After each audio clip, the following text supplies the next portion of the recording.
The machine apocalypse. So, what if our machines suddenly broke down? Not just your TV set or your car, but everything?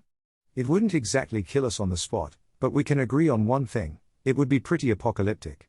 Weirdest of all, the machine apocalypse could happen for real. Surprise, surprise. Suddenly, you see a sharp, blue flash shooting across the sky. And the next moment, everything is dead. Well, not everything. You are still alive and doing fine, and so are all other people, as well as all animals and plants. But your machines, they're all dead. Dead as a doornail. If you're by car, train, subway, ship or airplane, it grinds to a halt, which is of course rather inconvenient if you happen to be sitting in that airplane. If you're listening to music, it stops. If you're gaming, game over. Computer screens go black, lights pop out, factories stop. An eerie silence falls upon the civilized world. And it's permanent. Television sets that aren't even turned on give off an eerie glow, then go dark forever. Computers lose their data and get roasted from the inside. MP3 players and cell phones heat up, then die.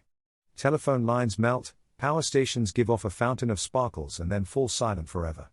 And you don't want to be wearing a pacemaker, all of that stops, too.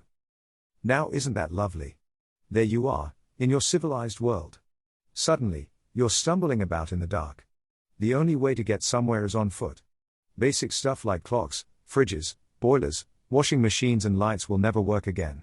Pretty soon, your tap will stop delivering water, your money will run out, and the shops will be empty. The economy grinds to a halt, throwing you back into the Middle Ages. And no way you're gonna dial 911 or email your congressman. Better use a homing pigeon, from now on. What you've witnessed is what's known as an electromagnetic pulse, or EMP. Perhaps some wicked genius detonated an EMP weapon high up in the atmosphere. Or perhaps some star violently exploded nearby. Whatever the cause, the effect is the same. The atmosphere is flooded with exceptionally highly charged light particles, called photons. The photons smash into the atoms that make up the atmosphere, and knock out their electrons. That's the flash of light you see. Suddenly, a huge cloud of electrons comes surging down, much like a ridiculously large bolt of lightning. The electrons demolish everything electric. Everything with circuitry or wiring in it turns into a foul-reeking porridge of molten plastic and short-circuited wires. Poor man's doomsday weapon? There is some concern that terrorists may disrupt the West, using a very large electromagnetic pulse bomb. Indeed, EMP weapons are cheap to make. But don't get paranoid, you'd have to be one goofy whiz-kid terrorist to achieve it. Oh, what they don't tell you is that the only country that has used E-bombs in combat already is the US. During the war in Iraq, the US Army dropped several small E-bombs on power stations and television stations. That worked. Indeed, EMPs can be that nasty. The calculations show that a large enough EMP going off high in the atmosphere should be able to knock out every machine in Europe or the US. If a large stellar explosion flooded the atmosphere with supercharged photons, it could even get worse. The dreaded machine killer may even affect half of the globe, and all of mankind. It's difficult to tell what will happen next. With luck, some machines will survive. Devices running on batteries or machines that were turned off during the blast have a far better chance of survival. And of course, diesel engines and steam-powered machines won't be affected, although you may be unable to operate them, without the electrical circuitry that's usually needed to run them. For transport, you may want to use a horse or a bicycle, with no light. And you may be relieved to find that your hammer, screwdriver and other basic working tools are still in tip-top condition. At least, you can try to build up society again by hand. So in the end, we should survive, but not without a terrible crisis. What would that crisis look like, you ask? Something like this. We will have no food. We will have no clothing. We will have no access to the information needed to make that food and that clothing. The ending will be sudden and complete. If air systems are needed, the deaths will come in minutes. If water is needed, deaths will come in agonizing days. If food is needed, death will pay a visit only after several excruciating weeks. People escaping the clutches of the machine will not be able to cope with an environment that doesn't pamper them anymore.